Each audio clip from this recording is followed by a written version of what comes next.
Alright, same deal as always. Just takes me like 30 seconds to find the link once I'm live.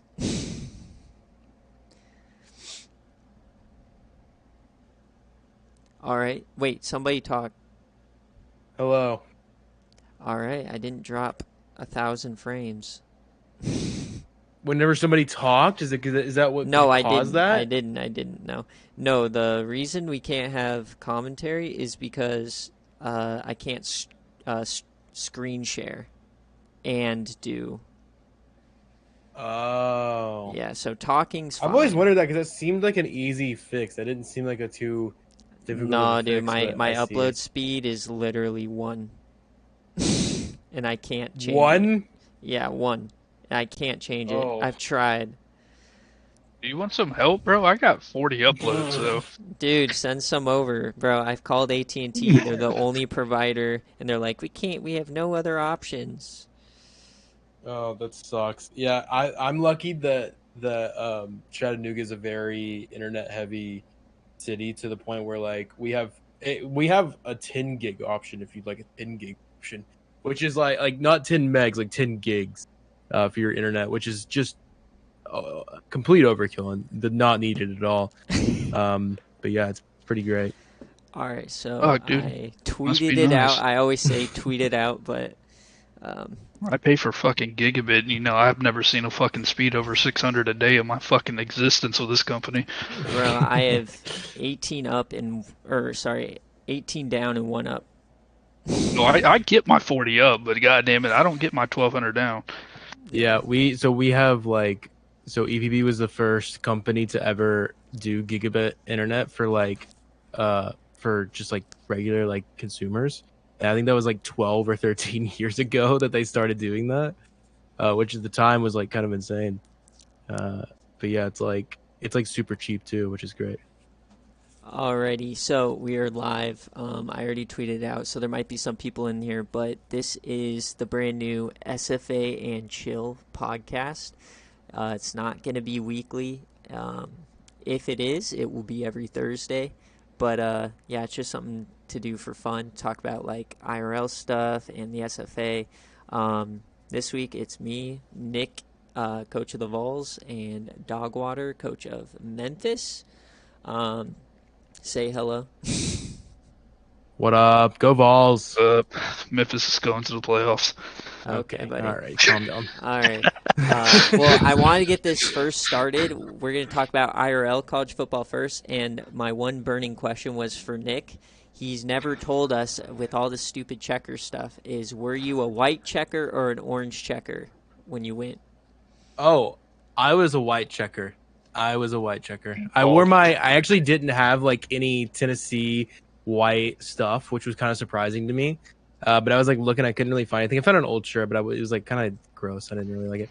So I was like, what do I wear? And I had an Alvin Kamara jersey, like an away Saints Alvin Kamara jersey, like a white one. So I wore my white Alvin Kamara jersey. Bro, this guy wears an Alvin Kamara jersey to a Tennessee game. Oh, wait, he went Bro, there. he went to Okay. Tennessee. Did you beat somebody up in the parking lot after? No, I did not. Fortunately, Not a true Alvin people were Kamara very fan. scared of me, but no, I did. No, did not do that. No, I know Yeah, him it in was fun. Tennessee. I called that he was going to be good out of college. I thought him getting drafted so low was a kind of an L. I picked him up, so I like fantasy, all that good stuff. In my fantasy league that I paid for, I that year I picked up Alvin Kamara because he was doing good in the preseason. I was like, oh, he's gonna be a beast. And I think he was only like 0.1% owned or something like that. And then like his rookie year, he was just an absolute beast, and I won very easily because Alvin Kamara ended up being like a top 6 running back his rookie year. It's great. All right, so the first thing we're going to talk about is the IRL top 25. Yeah, I know the picture I use is pretty shit, but it's on the screen. The first thing I want to say is I know all three of us agree on this one, and I'll let you guys talk about it because you're SEC fanatics, but Kentucky is not a top 10 Oh, team. no, sir. No, sir. I agree. I want to get that out the way real quick. I am very anti-SEC. Will Levis Yeah, is he's not an complete SEC ass. boy. I mean, Yeah, I agree 100%. I think the entire SEC sucks, so I'm a bit biased, but come on, dude. These guys, they just keep moving up just because people lose, not because they're good. Mm-hmm. Well, I cracked up because there was an NFL comp. I think it was Mel Kiper the other day. Did anybody see this? That he compared Will Levis to Matt Stafford. I mean, that's kind of accurate with the picks. Is it? I don't know that I would be calling Will Levis Matthew Stafford. I don't think that would be his NFL comp. Skill-wise, no, but Matthew Stafford's known for slinging it a lot and throwing a lot of picks, too. So, and, I mean, Will Levis threw, 2 picks against Youngstown State? Yeah, he's bad. He's not good. I don't know why everybody hypes him up so much. Or how I've been saying it since the beginning of this whole Will Levis hype. He is going to be the next Sam Darnold or Josh Rosen. All that hype out of college for no reason. Easily, dude. His entire team is like, yeah, he's going to go number 1. I'm like, no. Hendon Hooker is more likely. Here's my thing with Hendon Hooker, and this is the thing that drives me crazy with the NFL in general, is it's the same reason why Lamar slid, and it's like, they just look at you and they're like, we know you did great in college and you're, but you're not NFL material. And to an extent, I'm like, okay, yeah, I get it. Cause I guess my whole thing is I don't understand the whole, I know that they're looking for more project guys, Josh Allen, stuff like that. But if a guy is just genuinely really smart and really a good quarterback and a good leader and stuff like that, why wouldn't you take a chance over him, over a Will Levis who's thrown, over 20 picks in his last 16 games? I just don't understand that. Seriously, well, my thing with the whole Lamar thing is I think an Hendon Hooker has a way better arm than Lamar Jackson. And I'm not saying Lamar can't throw the ball, but I understand Lamar sliding because even looking at his career now, he can't win playoff games. He can't win the big games. He's a regular season quarterback that, if their offensive style for running the ball works, it does. But he can't bring them back from behind. I'm in disagreement here. Bro, you just look at the Dolphins game. He could not fucking bring them back. When they needed to throw the ball, he could not do it. Oh, my God. I don't. Did you watch that game? Did you actually see the end of that game, though? No, I actually watched that game. Because it wasn't like he couldn't throw. It was his guys. He was actually the only guy on offense that was doing anything. It felt because they would try to run the ball and the running backs wouldn't do anything. No, you're right, because Lamar's the only one on that fucking team that's got any type of skill. Well, then why is it Lamar's fault? I'm not saying that loss was on Lamar. I'm saying if you look at it in his playoff games, even his MVP season, he had 3,000 passing yards. Bruh. We're past the days of where it's a pro style offense and you need somebody who can run play action and just throw I'm not saying accuracy. That, I mean, no. You can design an offense around Lamar. Who knows if it's going to work in the playoffs? It didn't work 2 years. He hasn't been back since. This year, dude, he's leading all the passing numbers, right? I keep seeing all this shit. Lamar's so good. We'll have. If he does good against this Buffalo secondary, I'll fucking shut up. But you know what? If he does bad, then I will die on this hill because we have 4 rookies starting in the secondary. There it is. There's the excuses. I will agree that he doesn't have a great arm. Don't get me wrong. He doesn't have the best arm in the NFL. I wouldn't even say he has a top 10 arm in the NFL. But I think the issue, the thing with him and guys like Hendon Hooker is they may not have the a big time just sling it down the field 70 yards. Well, that's the thing. Hendon does have that arm. He kind of does. I mean, a little bit. I think, but regardless, even let's even then, it's still I think that Lamar is so good in his decision making because he doesn't throw very many interceptions either. He has a lot of he'll have a lot of games where he has a perfect passer rating, throws 23 out of 24. Because he just makes good decisions. He just doesn't make dumb decisions and turn the ball over. They all run short routes. So, I mean, I'm not saying that's a bad thing. I mean, play to your skill set. I mean, Rashad Bateman took off for a 74-yard touchdown against Miami off of a slant. All right, back on track here. This isn't a Lamar Jackson roast session. Back to the AP poll. My second one is what the fuck is Oregon doing at number 13? I'm sorry, but you get blown out by Georgia. Ooh. And then you're down 12 to Washington State and with 3 minutes left in the fourth quarter and somehow win, and Bo Nix is your quarterback. How is that 13? I'm sorry. Maybe they're top. Maybe they're at 25. Dude, fuck Oregon. No. Yeah, they struggled with Eastern Washington, is what I heard. Sorry, We'll get to that in a second. But we'll get to that. We'll get to that. They did beat the hell out of BYU, though. To be fair. Okay, sure, but also BYU's BYU another overrated was team, though. Very overhyped. Okay, fair enough. They did. Oh gosh, yeah. I'm looking at Oregon's last game. They barely beat Washington State. Yeah, dude, they were that's down what I was 12 thinking of. I don't know why I was left. thinking Eastern Washington. Down 12 with 3 minutes left, barely. No, that's the game I was watching. They got saved by the refs. Yeah. I mean, they had like 4 plays in a row where they got fucking bailed out. Dude, it's just disrespectful to a team like Washington who actually plays well, or like even Ole Miss. But I mean, other than that, do you guys have any other issues besides Kansas not being ranked? Yeah, I was about to say Kansas has to be ranked. I'm shocked that they would put like someone like Kansas State in there before they would Kansas. It blows my mind. It's gonna sound surprising, but I disagree with Florida State being ranked. Really? Even though they're undefeated. 4-0, yes, but there's plenty of one-loss teams that I think should still be ahead of us. Because I look at it this way: preseason rankings determine where you're going to be at the start of the season. We didn't even make a bowl game last year, so we won 6 or 5 games last year. And while we're undefeated right now, the only, I guess, real competition we've had is LSU. And Louisville is one of those middle-of-the-road teams that can shock anybody, but is their quarterback Malik? That's literally just another Lamar Jackson. But we played Duquesne. I mean, the fucking FCS. We beat LSU off of a fluke block kick, which we shouldn't have done to begin with. And honestly, because coaching decisions, we shouldn't have even been in that. The game should have never even been in that spot to begin with, but it was. We barely squeaked by out of there. I get it; it's a neutral site game, it's quote unquote neutral. It was in fucking the Superdome. But then you have we squeaked by with our backup quarterback in Louisville, and then we go and beat the shit out of Boston College, who is literally struggling. Their coach is struggling to keep his job right now. Interesting. What do you think? What do you think, TC? You have any big issues? I have one other issue, but I want to hear what you have. I mean, Florida State, whatever.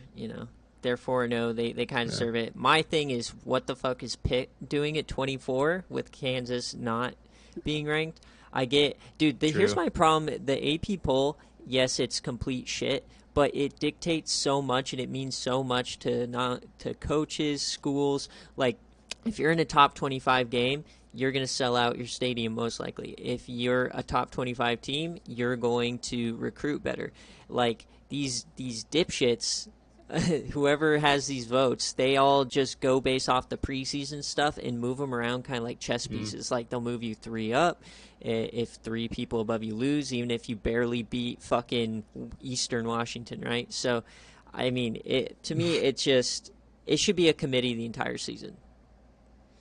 Yeah, I agree. Here's my other big issue, is that why... Okay, so Utah loses to an unranked Florida team who has looked kind of rough. How are you going to tell me that they're still 12th while Oklahoma, who just lost to a now ranked Kansas State, has dropped all the way from 5th to 18th? How does that happen? How does with Utah still being at it's just I just don't understand that. How is Utah I would even on their own rankings they would consider Kansas State to be a better loss than Florida.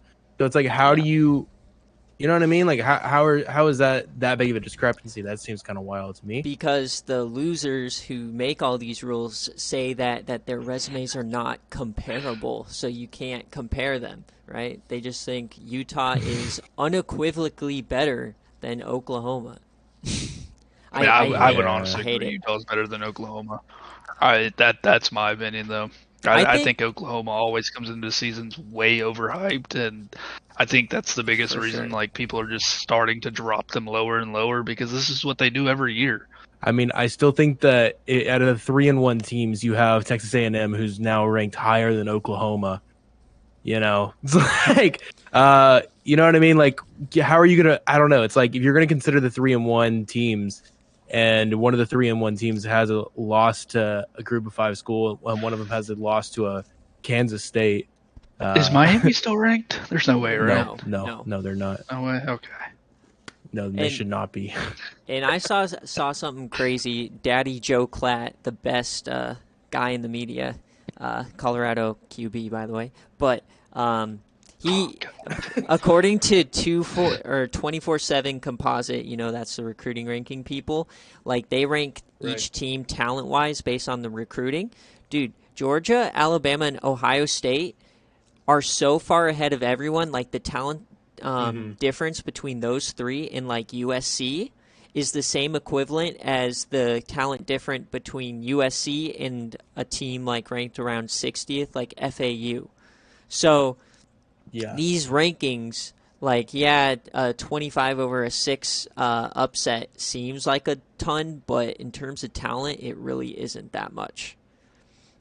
Yeah, no, I agree. I think like what's crazy, because I saw this as well. I don't know if you guys listen to Josh Pate at all, but he was talking about like in terms of like a Vegas odds betting thing, the top 3 schools are all within about 2.5 points of each other. The drop between Ohio State and Michigan, 3 and 4, would be a 14-point spread. Yeah. And it's like the difference between 4 and like 26 is the same as it is between 3 and 4. Yeah. The top 3 schools are just Ridiculous. so much better than the entire rest of the field. And that's what like people are like, oh my gosh, you know, like Kentucky's not a top 10 school, or like, you know, and I'm not even necessarily disagreeing with that. But you have to look at the teams behind them and be like, okay, who's better than them? Maybe NC State, maybe Tennessee. like Penn State. Well, I mean, Tennessee, yes, but I'm talking about like who should be in the top 10 that's not already in the top. Like who should take the top 10 spot from Kentucky? You know, like I think it's going to be Utah. Ole Miss I don't when feel they beat Utah. them. I don't feel like. I mean, completely. Look, I'm looking at the AP poll right now, and I mean, I would honestly take everybody from 10 to 8, move them up 1, and then drop fucking Kentucky down. Yeah. Okay. And think, to answer your question, Clemson's ranked number 4 in talent in the country. So that was my other problem with the AP Top 25. Clemson should not be 5th in the country. I will die on that hill. Clemson is overrated. DJ Ukulele, La La La La La La Land, whatever the fuck his name is, he is dog shit. He had one good game against fucking Wake Forest, who has suspect DBs at best. Dude, Fink is watching. He's going to be so mad at you. But yeah, no, DJ is so terrible. No. Yeah. All right. Top 25. It's shit. Hopefully the committee will get it right. But now for the funner part here. We're going to talk about our upset predictions for this week. So I'm going to let DogWater start so that my prediction looks better. Well, I mean, I have 2 of them this week. Okay. So the biggest one and the smartest one, the one that makes me not look like a fucking idiot, would be, I think Florida State's going to beat Wake Forest this week. God, the hate keeps coming. Wow. Well, I 23 ranked team beats 22 ranked team. Sorry. That's a huge. I'm sorry, but Wake Forest got dropped way lower than they should be. They should not have dropped fucking 22. You're right, but here's the thing, dude. Sam Hartman is legit like a top 5 quarterback to me in the country. He's so I would consider good. him to be the best in the country right now. He's so good, and Jordan Travis against Wake Forest, he's not going to do the same thing DJ did. It's going to be like it's going to be high scoring, but he can't. Jordan Travis. LSU has a better secondary than Wake Forest, and he went off. He can't outscore Sam Hartman. But I said that about He DJ. had 300 yards against LSU secondary. I mean LSU has way better secondary. It's a better pick than your next pick. I'll just say that. Yeah, let's hear the you next know one. what? People can hate on it all they want, but I'm dying on this hill too. Eastern Washington's beating Florida.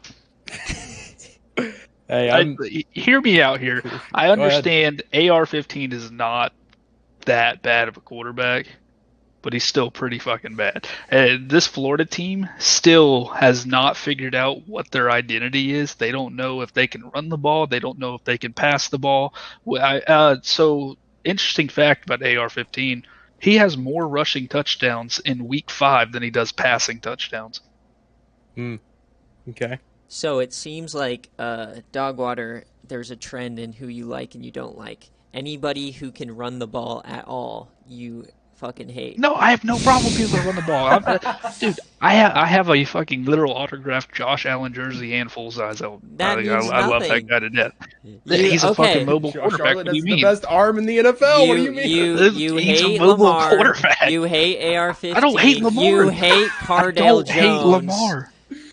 Yeah. Everybody hates You hate fucking Jabari Cardale Jones, Small. first of all. Jabari Small's a bitch. He was 3 inches. He fucked me by 3 inches for the tutty tally. Yeah, and I would have tied that was TC rough. with that one.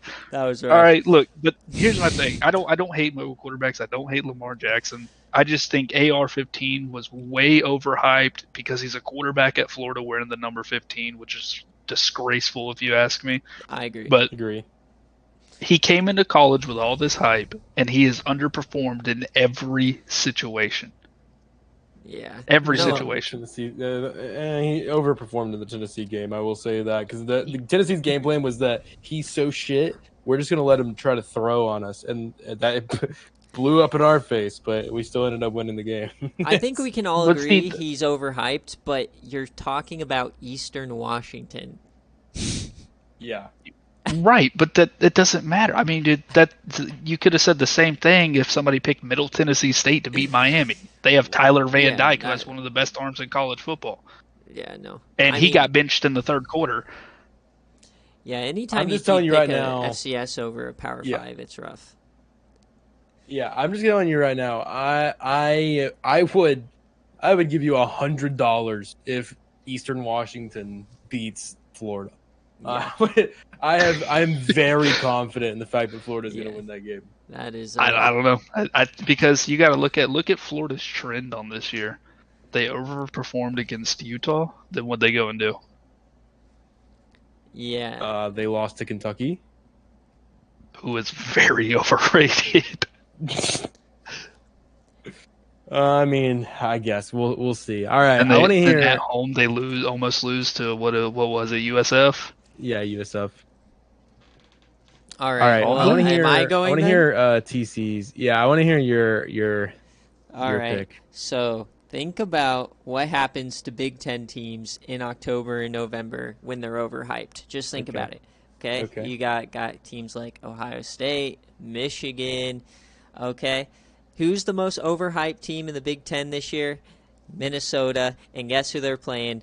The Purdue Boilermakers. I know O'Connell may or may not play. The Kings of upset. It's Purdue in October against an overhyped team, and Minnesota is a 12.5-point favorite. Guaranteed Purdue at least covers the spread, but I'm picking them outright. I don't care. Boilermakers are him. All right. Oh, I like it. I actually like that pick. I don't know. I don't like it as much as my. I don't like it as much as my. The reason that I like the Purdue one is because Purdue seems to always be the team that pulls the random, really, really great game, mid-season. Like for whatever reason, they always have one really unexpectedly great game in the middle of the season that no one expects, and I could see them doing it against. And just listen to their schedule. They lose to Penn State. First game of the year, okay, so take it with a grain of salt. They lost by 4 to Penn State, okay. They put 56 on Indiana State, so whatever. They lose to Syracuse by 3, and then they they beat FAU by 2. So they're the king of the close game. They're gonna put it together, and they're gonna beat Minnesota. That's the pick. 9 a.m. ESPN 2. Listen in. It's probably gonna be the chick on the call. Did y'all watch that Syracuse game with Purdue? Yes, I did. And they should have won that game. Great game. I love that game. Syracuse is for real, though, by the way. I'm just going to say right now, Syracuse is for real. But Purdue is going to win. Yeah. I know. I am 1-6 on my predictions, so on upsets this season. So take You're it with a grain of 1-6. Yeah. Okay, but one of them was Colorado over TCU, so I'm really 1-5. That one was just rough. Okay. Shot in the dark. Right. Yeah. That was the hope of week 1. All right, go ahead. I am gonna talk about my pick here, my big upset pick for the week, and I am also gonna talk about an overhyped Big Ten team. And the overhyped Big Ten team that I'm gonna talk about are the Michigan Wolverines playing the Iowa. What is it? What is it? No, the Hawkeyes. Iowa Hawkeyes. Hawkeyes. Sorry, excuse me. Oh, I think that Iowa plays at home. Now listen. Everybody wants to crap on Iowa's offense, and it's been pretty bad. Don't get me wrong. That first game they win without a touchdown against South Dakota State, right? South Dakota State, not a bad FCS team. In fact, I would say one of the better ones. But I that defense is scary. They have played a legit team in the Rutgers. I know it's like, it's the Rutgers. They're not bad either, right? They've actually kind of taken care of business where they've needed to. Here's the thing that I think the reason why is because you're playing against a team that hasn't really played anybody. If you want to know who Michigan has played, they've played Colorado State, Hawaii, and Connecticut as their first 3 games, which they blew out every single game because those 3 games are garbage. The only team that they've actually played, they played at home against Maryland and only won at the end of that game by a touchdown. And JJ McCarthy had to play a great game in order to do that, and I don't think he plays nearly as great of a game. Now it's just like a matter of, can Iowa actually put up points? I think that game is going to be like 13-10, and I think Iowa is going to pull it out. I think Michigan is in an 11-point favorite in that game, but it's at Iowa. Iowa has played better competition up to this point. I don't know. I think Iowa actually does it. I think they're able, because they've actually gotten better, right? So they only scored 7 points the first game, 7 points second game, but their last 2 games they've actually scored 27 points. I just think that they're kind of figuring out at least a little bit on offense, and I think they just have to figure it out a little bit on offense to play a Michigan team and actually be able to pull that out. I think it's a lot more likely than everybody's making it out. All right, I don't think it'll be an 11-point game by any means. I agree with you. I don't think they're going to win, but this Iowa defense is only averaging or giving up 5.8 points per game. And, dude, they're only giving up 73 rush yards a game, dude. If they can stop Blake Corum, force JJ whoever into some interceptions, then maybe. But here's the problem. You have Petrus throwing the fucking ball over there. There's no chance he scores more than, I'm going to say, 14 points. So if you can hold Michigan under 14 points, then they win this game. I don't think they get more than 14 points. I just think it hurts Michigan that they've hardly played anybody yet, too. I think like that always hurts a team, and I think the fact that Iowa's played better competition, and that it's at home for Iowa as well, I think it all just kind of like is a little recipe. I don't know. I can't say home field advantage is an advantage for Iowa when you have FCS come in and you only put up 7. Like, no, literally you only put up 3 offensive points. I'm just saying. They scored 7, but defense scored 4 of those points. Do you know that Iowa made it to the Big Ten championship last year? Yes, they're always amazing, but the offense is just so bad. I mean, yeah, but you can't really go off of last year's success, which is why I hate preseason polls. Here's what I'm going to say. They went to the playoffs, and next year we won 8 games. All right, I'm going to throw something out that will make you guys laugh. If you put AR-15 on Iowa, they're the number 1 team in the country. If you put anybody who's competent, if you put any offense who is competent at all, if they could even average over 21 a game, they would be the number 1 team in the country. Just like last year, they faked it until they're number 2, right? And then everyone exposed Petrus. You just contradicted it yourself. No. You said competent. AR-15 is not a competent quarterback right now. He's just saying I don't one care that what could anybody actually said. like. Yeah, somebody one that who could can actually make move plays. the ball more than 10 yards. Yeah, Somebody who can make plays, I don't knows know. how to read a field at least. All right. Well, we'll check back in next time, see how those picks went. All right. Next segment. Now we're gonna shift over to the SFA, and we're only 2 weeks from committee rankings. Thank God. But this is the first week I think we actually have a poll that isn't complete dog shit. I agree.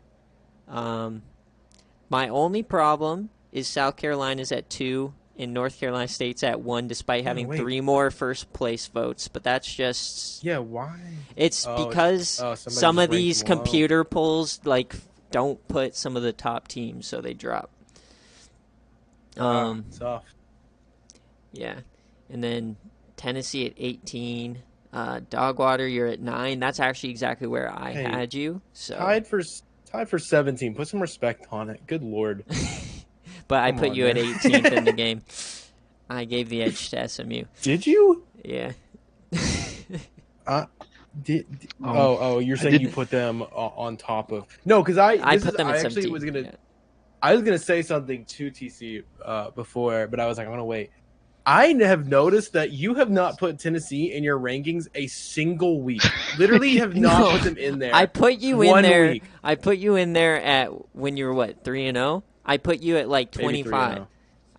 Yeah. Okay. But we just beat the number 3 team on the road. That's now the number 10 team. So they're still a top 10 team. Yeah. And you didn't even have the audacity. I think you had teams like Tulane in there. Before yeah, you, I have heck? Tulane. I want you 24. to speak for yourself on this. Okay, you have 2 losses, right? Who are they to? Ole Miss and Georgia. And Georgia. Okay, yeah, Ole Miss 3-4, right? I'll give you a pass, whatever. But then you go on game day, and your defense. Fuck it's Jamar's the worst thing I've ever seen in my life, and the offense as well is very rough. Yeah, dude, they went 10 for 12 on third down against you. Here's also the deal, dude. You throw this Hail Mary as well, so it's really hard to judge Tennessee. I get why they're ranked at 18, but personally, at this point, there's a few teams I have that are better, and I didn't even rank Iowa State this week. So 2 losses right now is still a little rough for me. Actually, I might have put them at Really? You don't have ISU ranked? I might have them ranked. I'm not sure. On something. Oh, I also back to the IRL Cultural Oral Fest. I sent y'all a picture of AR-15 stats on the year. Dude, just so 2 y'all can realize interceptions or 5 interceptions? No, 2 touchdowns to 5 interceptions on the season. So he's Washington's not a bad pick.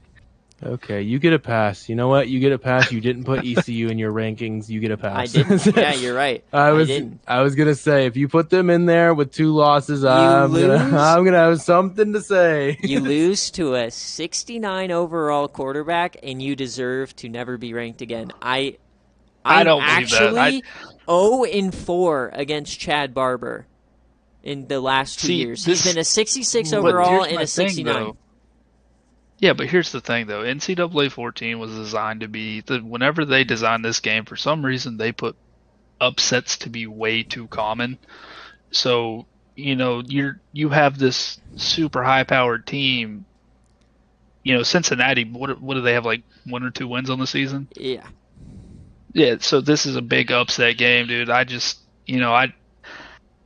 Every team to me has that one trip-up team in NCAA. No, and absolutely. Cincinnati just happens to be ECU's. But also, here's the thing, is that it's happened on BearCave, it's happened in simming. Like, I get in the sim, right? You're just kind of screwed sometimes. But in BearCave, in game day, like, that's supposed to be where it's the fair fight. But, yeah, no, I think that's kind of the beauty of the SFA, though, is, like, you never know what the fuck's going to happen. But as far as the history of it a little bit, I saw. Go ahead. No, you go ahead. History. I was just gonna say really quickly. The history of it. I saw last season that Ole Miss got kind of like just like thrown out like last week. Like they were absolutely gonna make playoffs, and then last week of the season, I think it was like I had to have been Mississippi State. Just got like beat, and it's just like that's so tough because yeah, I was like, I worry about like Vanderbilt now. Like, what I'm gonna get to the very end of the season, my last game. Like, if I have a shot at it, perhaps, right? And then like Vanderbilt just all of a sudden pops up, and it's like, fuck you. You know what I mean? Like, Yeah, imagine Yeah. being in my fucking seat though, where everybody talks about my only fucking real competition So is SMU, yeah. and Well, the thing with if I Ole have one Miss, trip up, I'm done. the Ole Miss, they absolutely got destroyed in the SEC championship as well. So that's why they really like they lost right before.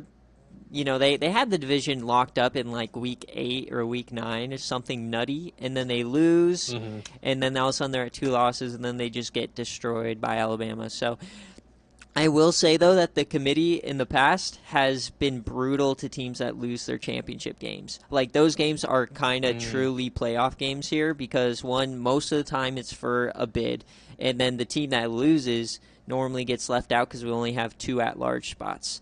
But that kind of leads into the next thing is the Season 7 review, or we're exactly halfway through the season.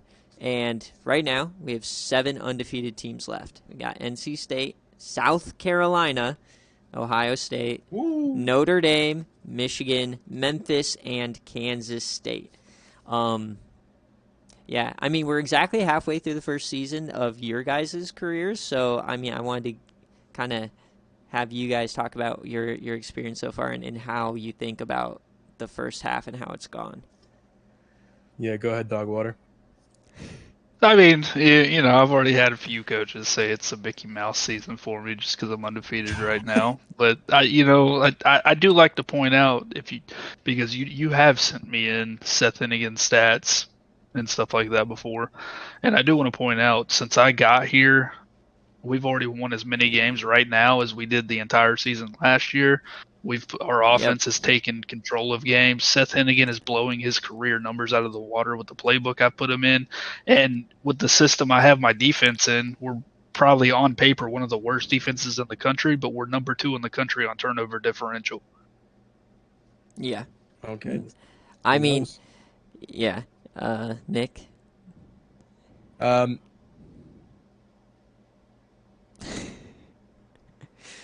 What I was gonna say really quickly is, I think that so far it's been interesting because you go into these game days and stuff like that, and you think that like, oh, I'm gonna do it. And then you get there and it starts simming, and then all of a sudden it's like you're down, you're like, and then you watch Cardale Jones go out there against Ole Miss, and you're like, oh, listen, this is it's gonna happen. It's gonna happen. Like, I saw this week 1 of the SFA, by the way. Whenever we watched it, like that BearCave was like so insane. So I was like, oh, that's gonna happen all the time. Like, well, it's gonna be close games, and then like I'm gonna go into this. But then like it kind of balanced out a little bit. But then I saw Cardale Jones go out there down 5 with 75 yards in front of him in like 30 seconds, and I was like, this is it. It's happening. Cardale's gonna do it. This is his moment.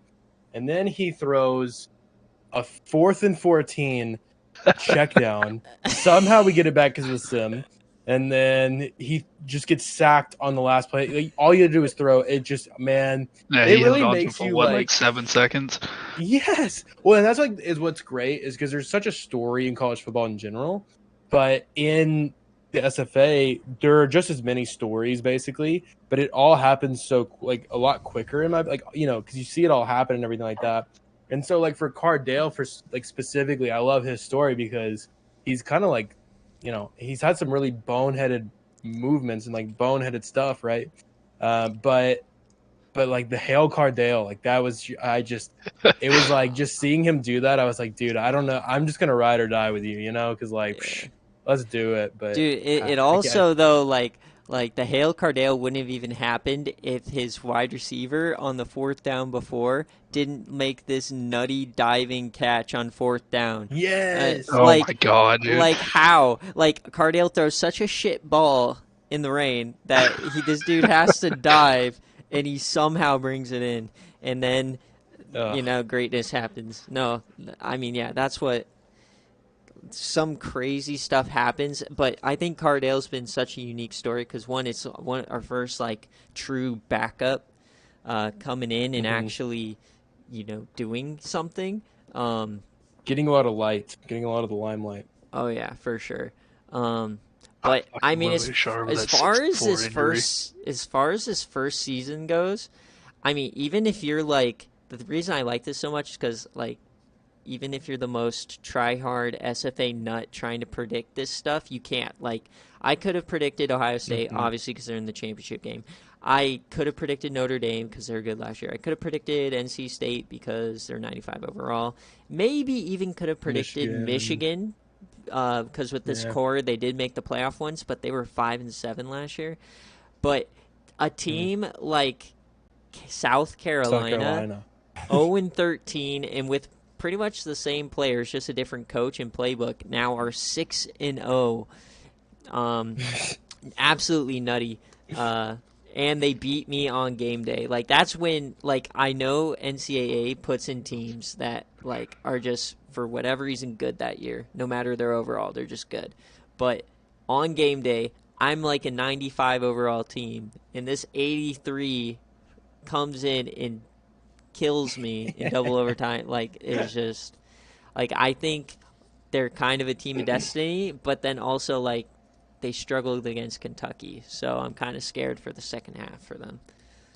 I think the reason why they're kind of a team of destiny is I just think back to the play against ECU where the running back literally threw like 5 people off of him, and I'm just like, dude, they just want it. They just want it. Like, you know what? Like that. There's no way to stop them. Like, you just can't. Like and that's what I'm so scared about is because like I pick Tennessee every time that they're on BearCave just because like I'm not gonna get into them. I think that's how most coaches are. But like part of me is just like, dude, I just haven't seen them stop. Like I just haven't. Part of me was really like, man, I really want to pick South Carolina just because I know that they are just like really rolling through everybody. But I just have to believe. I just have to believe that they're gonna drop one at some point. They have to. They just have to. And I'm hoping that that's this week, but we'll see. I mean, if you somehow win this week, you control your own destiny because you have the tiebreaker over. I'd have to hope Georgia. Auburn. Will probably have to win another one. Yeah, or but I think they already have 2 losses though in conference, I believe. But you do as well, so they probably have it over you. The other team, Kansas State, they're always disrespected here, even though. Season 7, they went 11-3. Last year, they went 8-5. They have Deuce Vaughn still. I mean, I think they're for real, as we'll get to a little later. But, any other questions or comments about the first half of the season? Other than ECU is so shit. I don't think they're shit, though. I think ECU is an actual playoff threat, but you have 2 losses, so it's kind of out of it unless something nutty happens and there's like no bid or there's no auto bids. It's kind of over for me, unfortunately. But that takes us into your second half hot takes. Who wants to go first? Because I have 3. I'll let DogWater go first. I'll let you guys go first. I gotta go run real quick. I'll let you go first real fast, DC. All right. Well, number 1 is kind of jumps off of South Carolina. I don't think they get past 8 wins. Really? Yeah. So there's a few reasons why. First of all, their schedule is nutty. They've had already 4 road games. They won all of them. They only have 2 more, which should be in favor for them, but their easiest games remaining are against Texas and against Florida. Yeah, now I know they're both like 2-4 or 3-4 on the season, but they're SFA powerhouses. They're both within the top 5 in the SFA of overall wins. Like, they're going to be incredibly tough games, and then they play 5 ranked teams left still. So I don't think South Carolina gets over 8 wins. I think once they lose 1, it might be this week. Once they lose 1, it's kind of going to be a floodgate, and they're gonna only win 8. That's one of the hot takes. That is a hot take because you're basically saying that they're going to go 2-4, 2-4 or worse. Yep. That's crazy, especially after being like the number 2 team now. Yeah.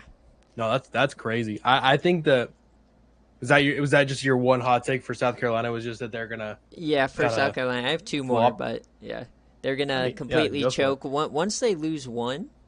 And then my second hot take kind of piggybacks off that because they kind of intertwine. But I don't think I'm gonna say Lou Ishire doesn't start a game for Tennessee again this year. Oh my gosh! Either one, because the hamstring, it just doesn't heal. He's just questionable all year. That'd be fucking hilarious. But two, I think if Cardale wins this game, there's no way that you could bench Cardale. I mean, he goes and beats Auburn. Quarterback controversy in Tennessee. I mean, yeah, dude, he would go and beat Auburn, last second Hail Mary for sure. Yeah, but if he goes in there and somehow beats South Carolina, I mean, 2 top 5 wins in a row. Like, how can you change the offense? 3 wins in a row. Yeah, how can you change back to a team that you lost to Ole Miss with? You know what I mean? Yeah, I think it's one of those situations where I'm just gonna have to play Cardale. Like, if that's what ends up happening, it'll probably just be the case that even if Lou is healthy, that I'm gonna have to play Cardale until he loses. I think and then like I can't take him out. If he's a hot hand, he's a hot hand. You know what I mean? Like I can't do that. I can't do that. So I'm excited to see what I mean. I think Cardale's like a better because he's like, if you've seen his stats, like he's not a bad player. Like acceleration's like a 96 or 97, speed's like an 88, his agility's like an 86 or 87. He's I almost want to change him because like his carrying is like an 88. I almost want to change him to a running back, to be quite honest with you, in the offseason. But I can't do that. He was projected, or not projected, but he was ranked the like number 3 QB in his class when I made him. And he went to Tennessee, who was like one of those inactive/active users, and this is back in a time when I just, if nobody recruited the guy, I would just give it to a random user guy. So he gets him, he leaves, and then Cardale sits, and he's gotten no progression like the last 2 years. He's gotten he's like an 83 or whatever, 81. He came in as like an 80, so he's gone up like 1 or 2. So I mean, sitting has not been his thing. Maybe playing will help him, but yeah, we'll see. Maybe. I don't know. Gosh, he needs to get better accuracy. He needs to. It's really his biggest thing is he just needs to have better awareness and accuracy. If he would just have those 2 things, he would. I mean, I could see him winning the Heisman if he just had a little bit better accuracy. If he was just a better quarterback in general, but I don't know. I might see how he does because I would honestly he's too big of a weapon to keep off the field in general. So like. If he ends up being someone that, I could play like Lou Ishire, like if Lou Ishire would just stay healthy a little bit, God bless his soul, then I don't know. I could see having both of them on the field. That would be a little crazy, but I'd have to see. But what's a wildcat? What's the saying though? If you have 2 quarterbacks, you have none, right? No. Not them both playing quarterback. I'm saying them both being in the backfield and maybe Cardale seeing a little running back action. That would be nutty, dude. Bench Jabari Small for Cardale. 100% support that. I am 100% behind that. We'll see. Well, my last hot take, it's not really a hot take, just in the situation it kind of is. So I think Baylor's still going to win the Big 12. Or still going to make the college football playoff. I'll just say that because he's made it the last 3 years, right? And the first 2 years, he was good, and 1 or 2 losses, got in as an at-large or won the Big 12. Last year, he started out 2-3, and somehow clawed his way back to win that division and win the Big 12. I think he's going to do it again. He's 3-2, but he has no in-conference losses. The only team in the division that's even that rough is Kansas State, which he's never lost to. The one thing that might trip him up is Teddy Bridgewater, his 90-plus overall guy, is hurt for 5 weeks, but he switched to a one-back, and he actually switched to where his team's actually going to run the ball, so it's going to be Marcus Lattimore, and I think that he loses only 1 more game this season, and then he gets the auto bid. Oh, interesting. I think it's bold. I think it's super bold. I think that's Yeah, I think that's really bold. I mean, 3 losses. I mean, if he gets the auto bid, because you have to have only 3 losses to get an auto bid, right? That's 3 or kind of the thing less, yeah. 10 wins, yeah. 3 or less. Okay, Unless so you're G5. all right, let's say so. Let me, because I was trying to think, because I have a bold prediction, but I want to make sure. Let's say like the winner of the SEC has 4 losses. There's no like that doesn't mean anything. They can get in, but they're not automatically in. So like we would have So the to, auto bid would just turn into an at-large. correct. So we would have to be like, okay, this 4-loss team is better than the rest of the field. They're in at 8. Yeah. Oh god, that's crazy. I think I had a bold prediction, but I don't think I can make it anymore. I mean, I think a bold prediction that's not too far out is that the SEC West will still win the conference and lose the auto bid for the SEC. Because mine's a little more bold than that. Because they have Texas Tech or Texas A&M and somebody or in Oklahoma who have 3 losses. They're both like 2-3 or 3-3, and they're the only teams left in that division with 3 or less losses. So I mean, it's Alabama or Oklahoma. They're a fantastic team. If they win the SEC, lose that bid, and then you're kind of struggling if you're the other conference. I see. I'd have to see the rest of, honestly, Texas A&M's schedule, but I'll go ahead and say my big one is that I think Texas A&M absolutely could run the table and make it to the playoffs. At 2-3 right now, I think that there's a chance that they just run the table because I think their overall is actually decent enough to do it. There's 7 games left in front of them, and I think they've already gotten a lot of the like really crap games out. But they're 2-1 in the conference. There's no other only 1-loss team in the West. I think that they could win out and actually win the conference and get into it as a 2-3 team right now. And then I don't know, where we'd go from there, but yeah, I think that's a possibility. I like that as a possibility, to be honest with you. But I also think that I'm kind of with the idea that I think Miami is not that good either. Miami is 5-1, 3-1 in conference. I think that they don't even make the conference championship. The other teams right now, there's only one other team with a winning record in the ACC Coastal. I think that they just don't even make the conference championship, and I think that they don't make the playoffs in turn. Well, that was my thing with Miami. Crazy. I think Miami's being saved by the fact that they're in the Coastal. Oh, yeah. To be completely honest, because if they were in the Atlantic, I think that they're probably like a 2-win team right now. Mm-hmm. I mean, I think so. They beat North Carolina, and that's really the only other team that has a chance. So, like, for me, I feel like Miami's the only lock for their conference championship at this point. That's nutty.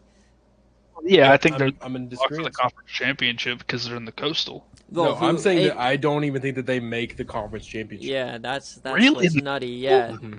So he thinks somebody's gonna come out of the ashes and do, but I could see it, but it's just it's hard to. Yeah. God, that really is a hot take, dude. It's hard to look at the Coastal and see anybody at all besides Miami that can make it out of the Coastal. Yeah, I'm going to pull up the Coastal right now because, I mean, we can all agree whoever's going to win the Atlantic is going to win the ACC. It's probably going to be Florida State in the Atlantic. NC State. Here's the other thing, NC too, State, is that every other team in the ACC Coastal, besides Duke, only has 1 less conference loss than them. I know it's early in the season, but like for a lot of other conferences, it's like in the SEC, for example, it's like a lot of those guys have 3 or 4 losses in conference. That is one of the only conferences that the majority of the teams only have 2 losses at most. And with Miami already having suffered a conference loss, I don't know. I honestly think you could see it. All right. You know what? I'm going to hop on your piggyback here. Because I'm looking at this, and there's Virginia Tech, who's 1-1 in conference, blech. North Carolina, they're already 1-2, blech. Virginia 1-2, blech. Pittsburgh 1-2, blech. Duke, no chance. But Georgia Tech and Coach Mike and his. I forgot GP's in the Coastal. I forgot. He beat Clemson. He should have beaten Syracuse, but a fourth quarter collapse on BearCave. Mhm. I think, you know what, Georgia Tech, absolutely. Give me 7-5 Georgia Tech in the ACC championship. I'll take it. Yes, sir. Yes, sir. I absolutely, I realized, I completely forgot about Georgia Tech here for a second. Yeah, me Which too. That's no why I looked offense at to it. Georgia Tech, that is a fucking banger squad right now. So Mm-hmm. I just I think they're gonna give Miami a run for their money for the Coastal. I really do actually. Does Maybe not so Georgia much Tech for hot play take. Miami this year? They would have to, I They're think. division, so they have to, yeah, for sure. I just don't know when it is. But I will say the thing about the SEC is, for some reason, how the scheduling works in our dynasty is that they play like all their conference games first.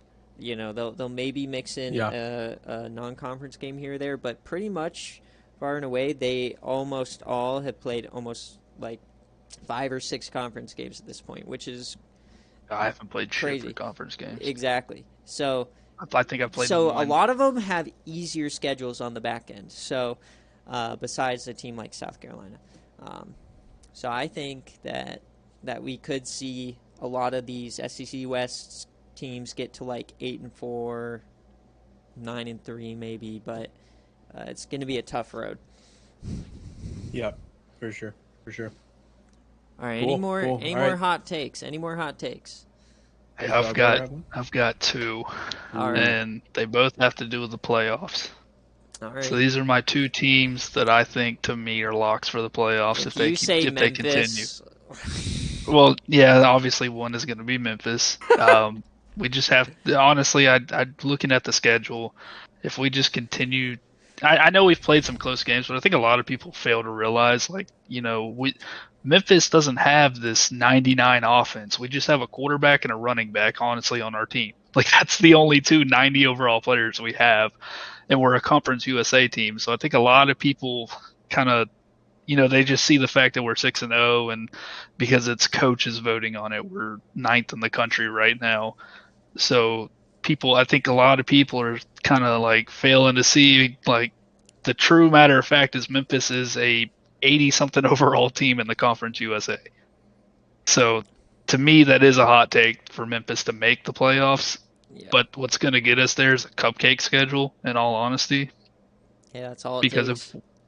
Because if we win this game against SMU, we already locked our side of the division, because SMU's already lost in our conference.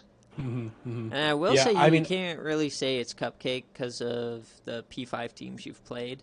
Not kind of Vanderbilt, but the Missouri win is a lot better.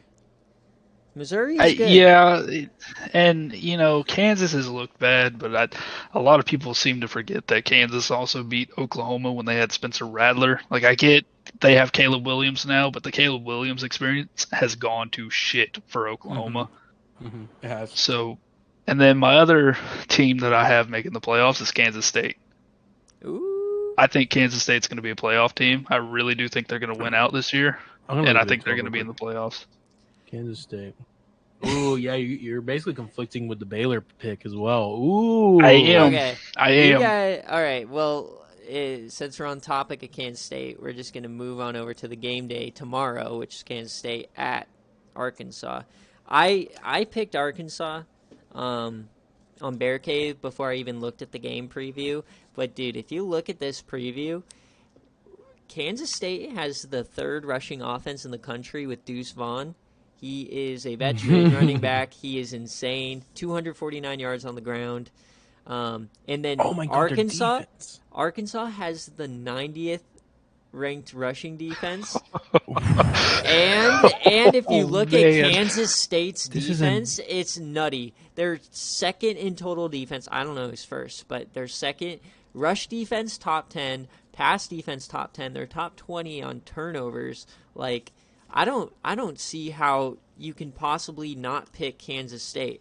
I know that Arkansas is only faced Big 12 It's like a matchup teams. nightmare.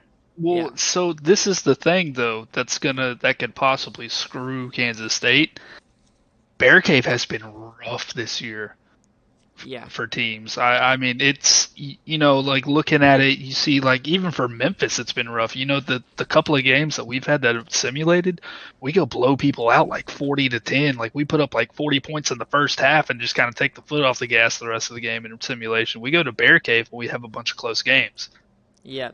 And then game day has been wild this year as well. Like last week, or the Tennessee game was the only blowout we've had.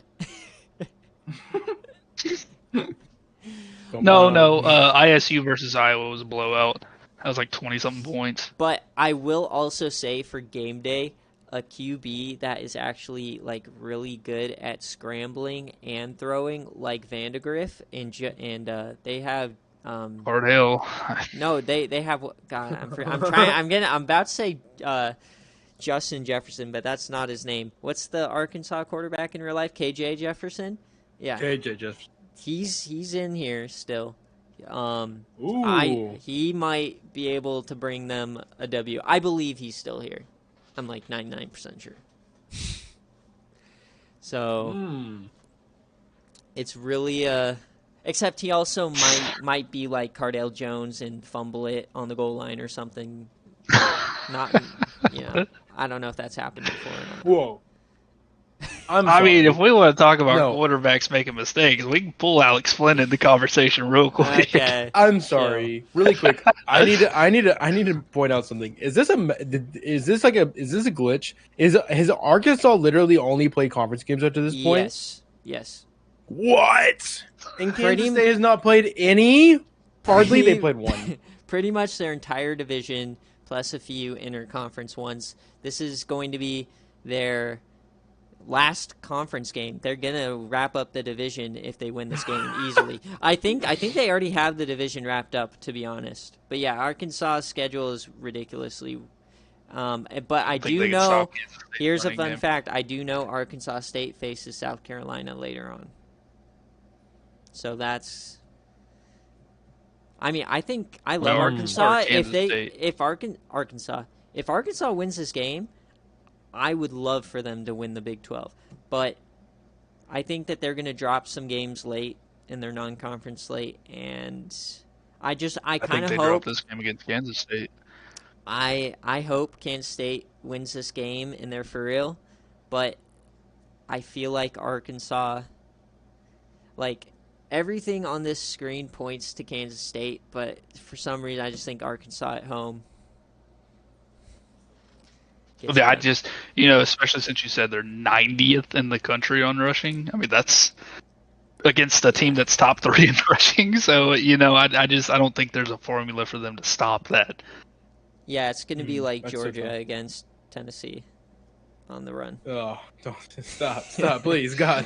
but you look at everything here, and besides the pass offense for both teams isn't really that great, but the one outlier here is the rush defense. That's the huge difference.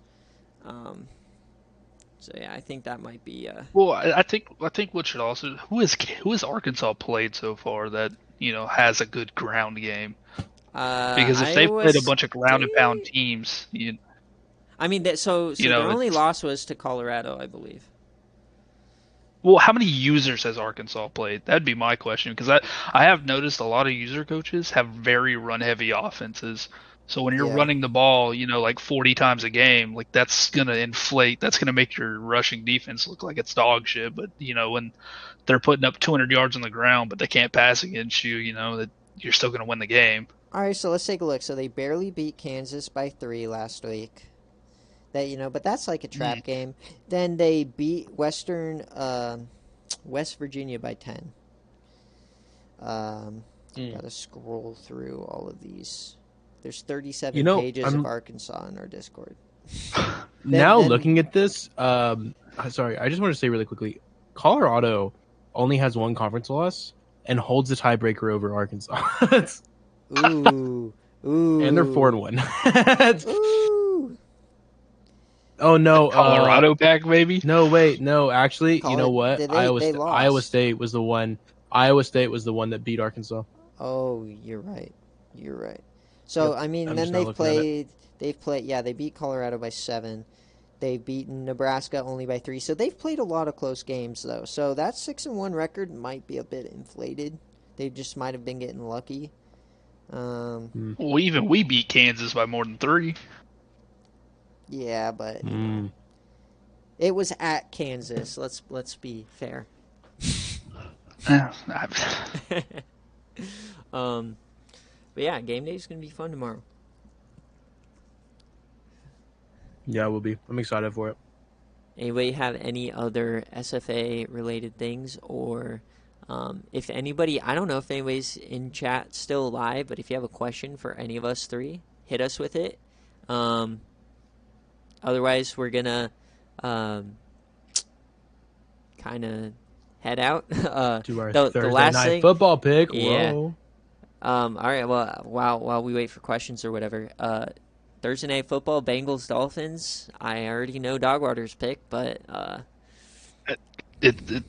get it. It's gonna sound like there's some bias here because Bills fan, but I think Joe Burrow and them are gonna figure it out this week. I think they've had a lot of issues on that front line again. I mean, it's the same story every year, but I don't think that the Dolphins necessarily are going to be able to stop Jamar Chase or Joe Mixon.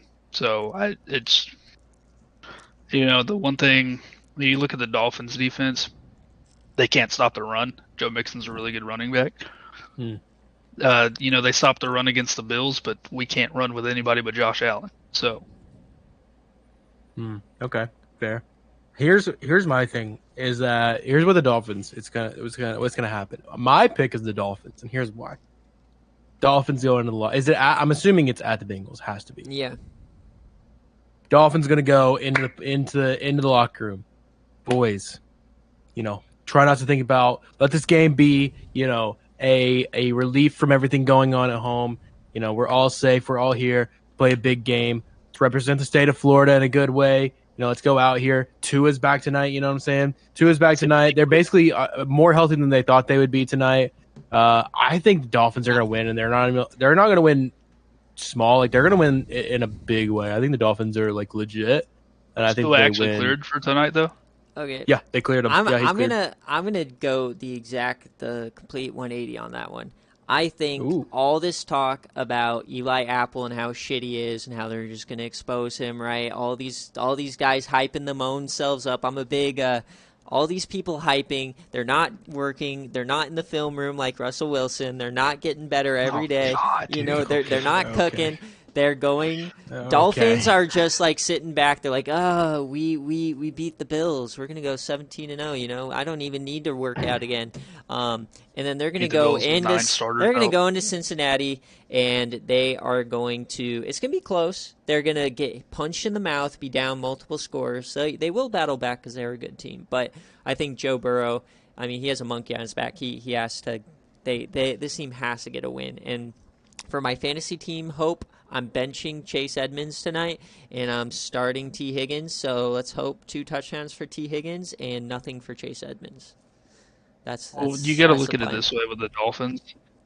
So, that all this hype about we beat the Bills, the self-proclaimed Super Bowl winners this year.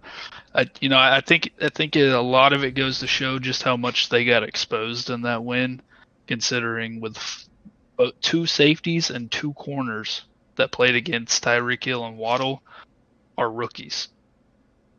And Tua couldn't pass for more than 189 yards against 2 rookies, and 40 of those yards came off of 1 busted coverage. So you look at all this and you go, yeah, Dolphins have a great defense. We were on our 3rd string center, and the entire left side of the line was rookie. No one cares about the center. No. Yeah, you say that, but we couldn't run 40% of our playbook because we couldn't run anything under shot or under center. Because he could not make that hike for some reason. I mean, he put it on the ground 2 times in a row. Oh my god. So, well, hear me out though. So you say, the Dolphins' defense is this crazy thing. They're not. Buffalo just doesn't have a running back that can run the ball consistently, and we had 9 starters out in that game. Yeah, Buffalo is inconsistent. And what are the Bengals? They are able to throw the ball with Joe. They are able to run the ball with Joe. with another Joe. I think the Bengals are going to be itching for a win tonight, and it's at home, and it's a short week. I just think it comes down to talent then on these short weeks, and I think Joe Burrow is more talented. And you got the white Bengal jerseys. Yeah, dude, those things are gonna be nasty. But I will say Bengals win, but Tyreek Hill probably has a 60+ yard touchdown. Eli Apple gets a pick. Yeah, nah, Right now. Tyreek Hill will always put up something.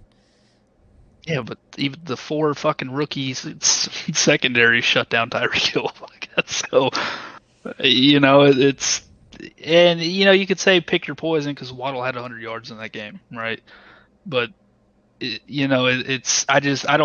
think the Dolphins exposed more of their flaws in that game than showing anything. And if you even watch, like, a bunch of the analysts, like, talking about that game, like, people are mad that they still have Buffalo considered a better team than Miami right now.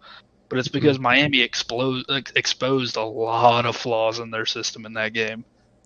The final thing I will say about it is the Broncos are the best team in the AFC. Okay, all right, stop it. With stop that, it right now. You'll see. We're going to kill the Raiders. I won't see. All right, anybody have any last-second things for kickoff? Yeah, Russell Wilson's trash. Raiders will have a winning record by week 9. Do you know who their head coach is? He's going to get fired this week after we Isn't it John Gruden? No, Josh McDaniels. Oh, sorry. Basically excuse me. Basically the same thing. John Gruden. Hey, listen, you know what? I don't really pay attention to the NFL. I thought it was still John Gruden. Pardon me, whatever. They'll win. They're fine. I don't think so. I think they're... Well, so have you seen the whole thing with what happened last week between Carr and fucking 17? What's his fucking... I can tell you no. I have not paid attention to the Raiders at all. Devontae Adams. Jesus Christ, I just forgot his name completely. So something's going on in Las Vegas right now. They're fine. So no. Carr was purposely not throwing it to Devontae Adams. All their issues are Josh McDaniels. I posted a Twitter thread of Tyler Columbus, who was his player when he was in Colorado. I saw that. Yeah, I mean, he is a horrific coach. I can't believe he got another job. Yeah, I don't know who gave this dude another job, but already a closed-door talk with the owner 3 weeks into your new job. Like, if he loses to the Broncos, by a lot, I think they can him, and then they just do something else, and then they'll probably get to 500. Dude, losing to the Broncos is embarrassing. Look at San Francisco. How do you not win? Well, I think Denver's one of those teams that they're never going to put up 40 points in a game, but they're really one of the scrappiest teams in the league. Like they know how to pull it out those low scoring sicko games. Oh yeah, defense wins championships, baby. All right, do you guys have any other takes or whatever before we head out? I don't. No more takes from me. Not until next week. Checker Vandy.